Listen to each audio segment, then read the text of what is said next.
ছাত্র জনতার মধ্যে 201 জন যারা সারা জীবন দেশের জন্য অন্যায়ের বিরুদ্ধে কথা বলে বলা যায় এই উত্তল জুলাই আগস্টে আন্দোলন করতে গিয়ে পঙ্গুত্ব বরণ করেছে।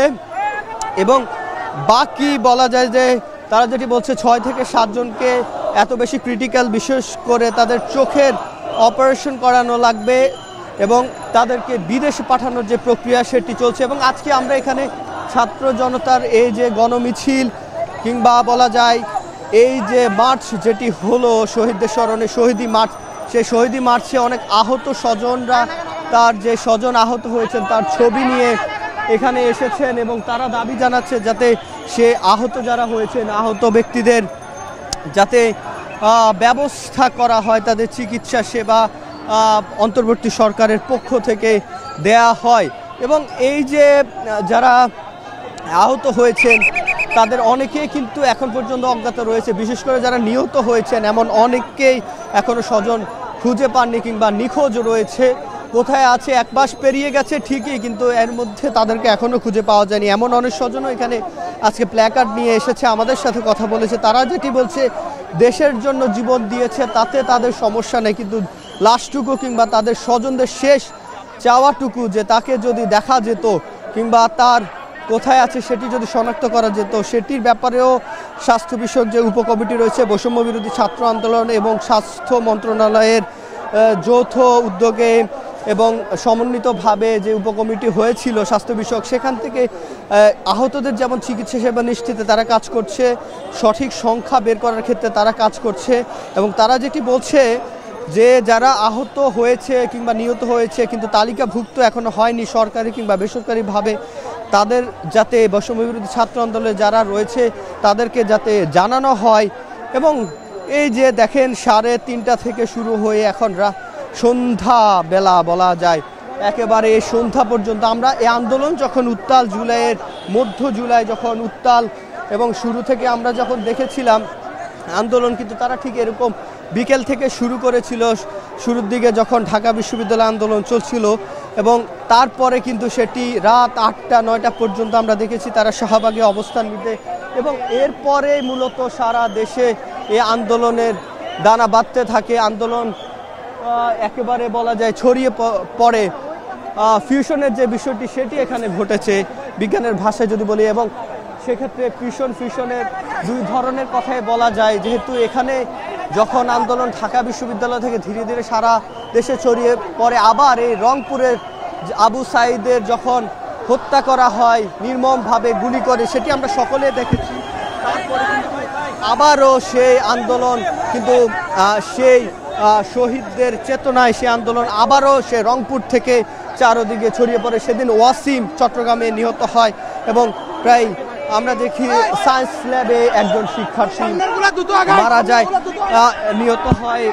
এই যে শিক্ষার্থী জনতা সকল শ্রেণী পেশার, এবং আমরা একটু শেষ সময়তে যখন ঢাকা বিশ্ববিদ্যালয় আন্দোলন বন্ধ হয়ে যায় তখন সায়েন্স ল্যাব এবং সায়েন্স ল্যাবের পাশাপাশি আমরা দেখেছি উত্তরা, রামপুরা এবং সেই সাথে যাত্রাবাড়ির কথা বলতে হয়। সেই সময় কিন্তু এই মানুষগুলো কিন্তু যাত্রাবাড়ি যে আপামর মানুষ এবং সব শ্রেণী পেশার মানুষ, পরবর্তীতে আমরা যেটি দেখেছি যখন নিহতদের তালিকা প্রকাশ হচ্ছিল তখন কিন্তু দেখা গেছে যে সব শ্রেণী পেশার মানুষই কিন্তু মারা গেছেন। এবং সেখানে একজন আমরা এমনও লোক দেখেছি যার সাথে এখন টেলিভিশন কথা বলেছে, যাকে নিয়ে গল্প বুনেছে এখন টেলিভিশন, যে তিনি গর্ভবতী স্ত্রীকে রেখে তার জন্য খাবার আনতে গিয়ে তিনি গুলিবিদ্ধ হয়ে মারা গেছেন। এমন একজনকে নিয়ে এখন টেলিভিশন গল্প বলেছিল, যিনি তার আনন্দ মিছিল করতে গিয়ে 5 তারিখ বিকেলবেলা গুলিবিদ্ধ হয়ে মারা গেছেন।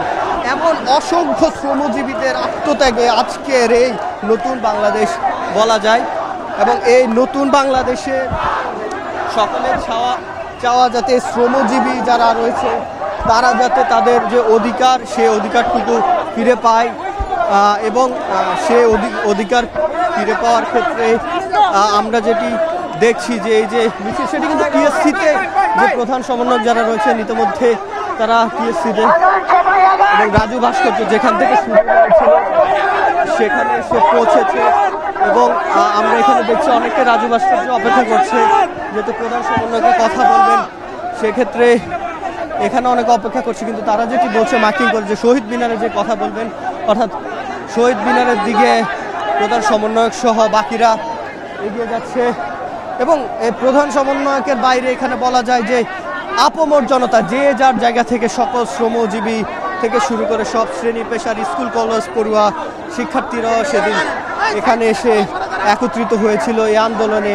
জুলাই আগস্টে যে আন্দোলন সেখানে এসে সামিল হয়েছিল, সে শহীদদের স্মরণে কিংবা সেই ছোট্ট শিশু যে ঘরে থেকেও গুলিবিদ্ধ হয়েছে, সে ছোট্ট শিশুর জন্য হলেও নতুন বাংলাদেশ যাতে সবার হয়, সব ধর্ম বর্ণ নির্বিশেষে সকলে যাতে এই বাংলাদেশ সকলে যাতে একসাথে কাজ করে, যেখানে কোনো থাকবে না কোনো ভেদাভেদ, থাকবে না কোনো ব্লেমিং এবং ট্যাগিংয়ের একটা কথা বারবার বলা হচ্ছিল। কালকে সার্জিস আলম এবং হাসনাত আবদুল্লাহ বলেছেন যে যখনই কেউ বিরোধী মত কিংবা অধিকার প্রতিষ্ঠার জন্য যখন জানা হয় সে কোনো বিরোধী রাজনীতির পক্ষে রয়েছে, সেখানে তাকে দমন নিপীড়ন এবং তার অধিকার যদি যৌক্তিক হয় সেটি মেনে নেওয়া হয়নি।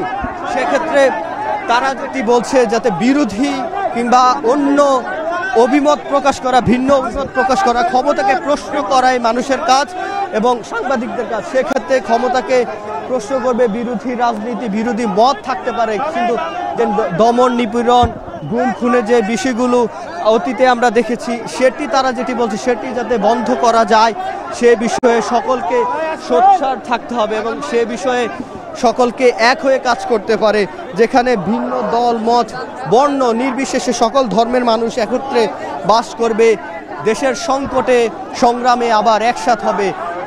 এমন একটি অসাম্প্রদায়িক বাংলাদেশই কিন্তু গড়ার জন্য এই ছাত্ররা মাঠে নেমেছিল, সেই সাথে জনতা একত্রতা প্রকাশ করে। আমরা যেটি দেখছি এই ছাত্র জনতা সে ঢাকা বিশ্ববিদ্যালয়, সে রাজু ভাস্কর্য, সে কেন্দ্রীয় গ্রন্থাগার, যেখান থেকে মূলত এই স্বৈরাচারী আন্দোলন কিংবা কোটা সংস্কারের যেটি প্রাথমিক ধাপ ছিল সেখান থেকে শুরু হয়েছিল, সেটি পরবর্তীতে যখন দমন নিপীড়ন করা হয়েছে যৌক্তিক একটি আন্দোলনের বিপক্ষে এবং শত শত শহীদ করা হয়েছিল এবং শত শত পরিবারকে বলা যায় যে একেবারে পথে বসিয়ে দেওয়া যে অবস্থা সেটি দেখা যাচ্ছে। আমরা এমনও দেখেছি এক পরিবারের যেটি এখন টেলিভিশনের মাধ্যমেও ফুটে উঠেছে, যে এক পরিবারের একেবারে উপার্জনক্ষম যে ব্যক্তি রিক্সা চালক, তার যে সন্তান, ছোট ছোট সন্তান যারা বাবার সান্নিধ্যে থেকে তাদের জীবন এবং তাদের একমাত্র জীবিকা এবং একমাত্র উপার্জনক্ষম ব্যক্তি ছিলেন, তাকে গুলি করে, সেই রিক্সা চালককে গুলি করে হত্যা করা হয়েছিল। মুগ্ধের কথা জানি আমরা, যে দেশের সম্পদও বলা যায়, যিনি ফ্রিল্যান্সার ছিলেন, অর্থাৎ দেশের অর্থনৈতিক কন্ট্রিবিউশন তার ক্ষুদ্র কন্ট্রিবিউশন হলেও ছিল, সে তার উপার্জিত টাকায় যখন আন্দোলনকারী শিক্ষার্থীরা তার সহপাঠীদের পানি পানের জন্য গিয়েছিলেন সেখানে তিনি গুলিবিদ্ধ হয়ে মারা যান। এই যে সকল শ্রেণী পেশার মানুষের যে নিপীড়ন চলেছিল, সেই নিপীড়নের বিরুদ্ধে সকল শ্রেণী পেশার মানুষ আবার ঐক্যবদ্ধ হয়ে 5 আগস্টের মতো একটি দিন উপহার হিসাবে পেয়েছে। তবে সেই 5 আগস্টের কথাও ভুলে গেলে চলবে না। সেই 5 আগস্ট স্বৈরাচার পালিয়ে গেল, তার দোসররা সেদিনও একটি অস্থিতিশীল পরিবেশ তৈরি করা হয় এবং সেদিন আমরা জানি সাভার, আশুলিয়া এবং যাত্রাবাড়ির মতো কিছু এলাকা এবং সকালবেলা এই যে একেবারে বলা যায় যে ঢাকা বিশ্ববিদ্যালয়ে প্রবেশ মুখে অর্থাৎ চানখার পুলও এখানে সেদিন মারা গেছে এমন শিক্ষার্থীও এখন টেলিভিশনের মাধ্যমে গল্প নিয়ে এসেছে, তার গল্প শুনেছে। যেই শিক্ষার্থী তার ভাই বোনের মৃত্যু দেখে আহত হয়ে তারপর পরবর্তীতে আমরা যেটি দেখেছি সে নিহত হয়েছে এবং চিঠি লিখে গেছে, এমনও শহীদ রয়েছে যে দেশের জন্য, দেশের মানুষের জন্য, সত্যের পক্ষে কথা বলার জন্য তাকে শহীদ হতে হয়েছে এবং নির্মম গুলির মুখে যাতে আর কোনো সন্তানকে এমন পড়তে না হয়। আজকে এমন সন্তানহারা মারাও এখানে এসেছেন, আমরা সেটি দেখছি। অন্ধকার নেমে এসেছে, সন্ধ্যা হয়েছে, কিন্তু যে মায়েদের বুক খালি হয়েছে এবং শহীদ হয়েছেন তারা নিশ্চয় এখনও সে অন্ধকারে হাতড়ে বেড়ান তার সন্তানের খোঁজে কিংবা স্বামীর খোঁজে। যে রিক্সা চালক, গর্ভবতী তার স্ত্রীকে রেখে মারা গেছেন, সন্তান হয় 18 দিন পর। আমরা সেই গল্পটাও জানি যাত্রাবাড়ির। সেই সন্তান নিশ্চয়ই তার বাবাকে খুঁজবে একদিন, কিন্তু মায়ের যে উত্তর সেটি দিতে পারবে কিনা, কিংবা হয়তো পারবেন যে দেশের জন্য কিংবা অন্যায়ের বিরুদ্ধে থাকার কারণে তার জীবন গিয়েছে। এমনও অনেক গল্প, শত শত শহীদ এবং হাজার খানেক যে সংখ্যাটি দাঁড়াতে পারে বলে মনে করছে যারা আন্দোলন করেছে এবং যারা এই স্বাস্থ্য বিষয়ক উপকমিটি যারা এই পুনরুদ্ধারে কাজ করছেন আহত নিহতের সংখ্যা বের করার জন্য। যেহেতু সরকারি হিসাবে ইতিমধ্যে 700-র কাছাকাছি নিহত হচ্ছে, সেসব শহীদদের 700-র অধিক শহীদদের স্মরণে আজকের এই শহীদি মার্চ। এবং এই শহীদি মার্চে ইতিমধ্যে সকলেই প্রায় বলা যায় যে শাহবাগ হয়ে টিএসসি হয়ে একেবারে এটি বলা যায় শহীদ মিনার যে মুখী, সেই মুখী সবাই এখানে এসে জড়ো হচ্ছে। এবং আমরা কেন্দ্রীয় সমন্বয়কদেরকেও দেখেছি, তারাও একেবারে শহীদ মিনারের কাছাকাছি তাদের যে মিছিল সেটি পৌঁছেছে।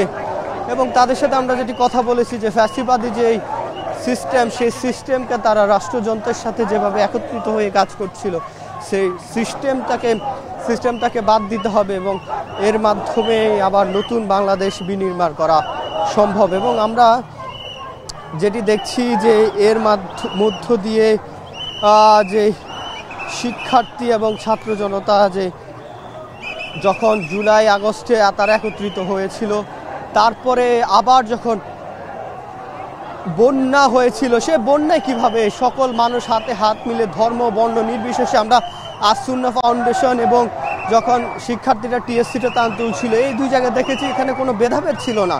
ছাত্র জনতা এবং সকল ধর্মের মানুষ তাদেরকে বিশেষ করে সেখানে ত্রাণ দিয়েছি। সকলে মিলে ফেনীতে গিয়েছে, সকলে মিলে লক্ষ্মীপুর গিয়েছে এবং সকলে মিলে নোয়াখালী এবং কুমিল্লা যে বন্যা পরিস্থিতি সেগুলো সামাল দেওয়ার চেষ্টা করছে, এখনও করছে। এই যে মানুষের ঐক্যবদ্ধ বাংলাদেশ, সেটির গল্প আমরা সকাল থেকে বলছিলাম। এবং সেই আমাদের সহকর্মী আরও রয়েছেন আজহার লিমন, যিনি সকাল থেকে এই শহীদ মিনার টিএসসির যেই ঐক্যবদ্ধ বাংলাদেশের গল্প বলছিলেন, উত্তাল জুলাইয়ের গল্প বলছিলেন।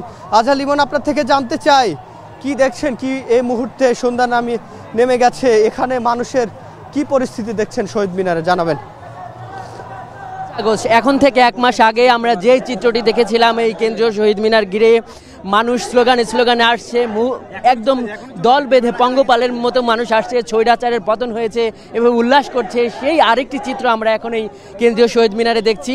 এখানে মূলত মাদ্রাসার ছাত্ররা অপেক্ষা করছে, তারা এই শহীদি মার্চের জন্য অপেক্ষা করছে। সেই মিছিলটিকে, শহীদি মিছিলটিকে এই কেন্দ্রীয় শহীদ মিনার থেকে স্বাগত জানাবার জন্য তারা কিন্তু এখানে অবস্থান নিয়ে স্লোগান দিচ্ছে এবং তারাও গণহত্যার বিচার চাইছে। আপনি মিছিলের সঙ্গেই আছেন, আমরাও দেখছি যে মিছিলের অগ্রভাগ এরই মধ্যে এই কেন্দ্রীয় শহীদ মিনারের কাছাকাছি পৌঁছে গেছে এবং আমরা দেখছি সেই মিছিলটিকে স্বাগত জানানোর জন্য এখানে হাজারো ছাত্র জনতা দাঁড়িয়ে গেছে এবং তারা এই 1 মাস আগের নানান স্মৃতি তাদের স্লোগানে, মিছিলে, তাদের বক্তব্য বিবৃতিতে, বক্তৃতায় কিন্তু উঠে আসছে এবং তারা কিন্তু এটাই বলছে যে গণহত্যা চালিয়েছে এই স্বৈরাচার, এই পতিত স্বৈরাচার, তার বিচার করতে হবে সবার আগে। তারা এখানে বলেছেন যে এই মাদ্রাসার যারা শিক্ষার্থী রয়েছে তারা বলেছেন যে প্রায় 70 থেকে 80 জন শিক্ষার্থী তারা দাবি করেছেন যে এই বৈষম্য বিরোধী ছাত্র আন্দোলনের, এই স্বৈরাচার বিরোধী আন্দোলনে শহীদ হয়েছেন।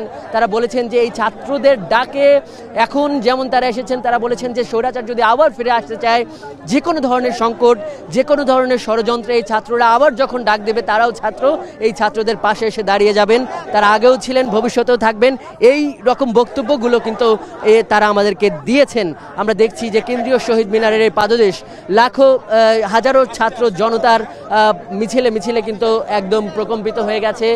সন্ধ্যা নেমে গেছে এবং এই 1 মাস আগে এমনই একটি সন্ধ্যায় কিন্তু বাংলাদেশের আকাশে এই বাংলাদেশ পুনর্বার স্বাধীন হয়েছিল এবং এই ঢাকা বিশ্ববিদ্যালয় বিপ্লবের কেন্দ্রবিন্দু, এখানে কিন্তু লাখো মানুষ কিন্তু একদম গণজোয়ারের মতো শতাব্দীর সব থেকে শক্তিশালী গণজোয়ার হয়ে কিন্তু এখানে ছুটে এসেছিল এবং আমরা তখন দেখেছি যে সব শ্রেণী পেশার মানুষ, নারীদের দেখেছি, শিশুদের দেখেছি, তারা কিন্তু এই শেখ হাসিনা পালিয়েছে এই ধরনের স্লোগানে এই পুরো ঢাকা বিশ্ববিদ্যালয়ের এলাকা প্রকম্পিত করে রেখেছিল, উল্লাস করেছিল।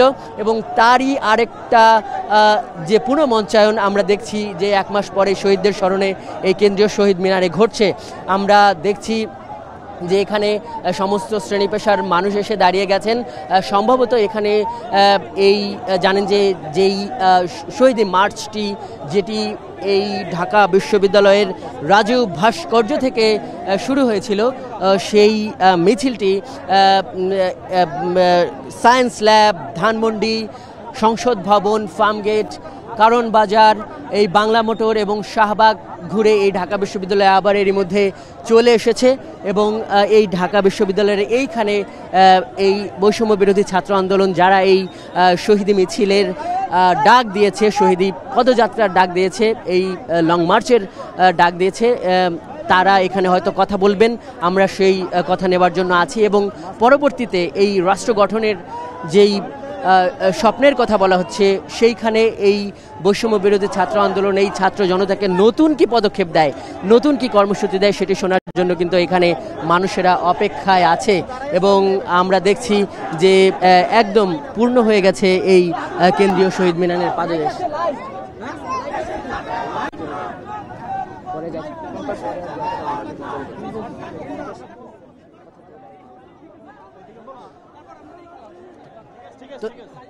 দর্শক যারা এই মুহূর্তে যুক্ত হলেন, আপনাদেরকে জানিয়ে রাখি যে আমরা আপনাদের সঙ্গে যুক্ত হয়েছি কেন্দ্রীয় শহীদ মিনারের পাদদেশ থেকে। যে লং শহীদ মার্চটি শুরু হয়েছিল ঢাকা বিশ্ববিদ্যালয়ে, সেটি এই সংসদ ভবন ঘুরে আবার এই ঢাকা বিশ্ববিদ্যালয়ে এসে পৌঁছেছে।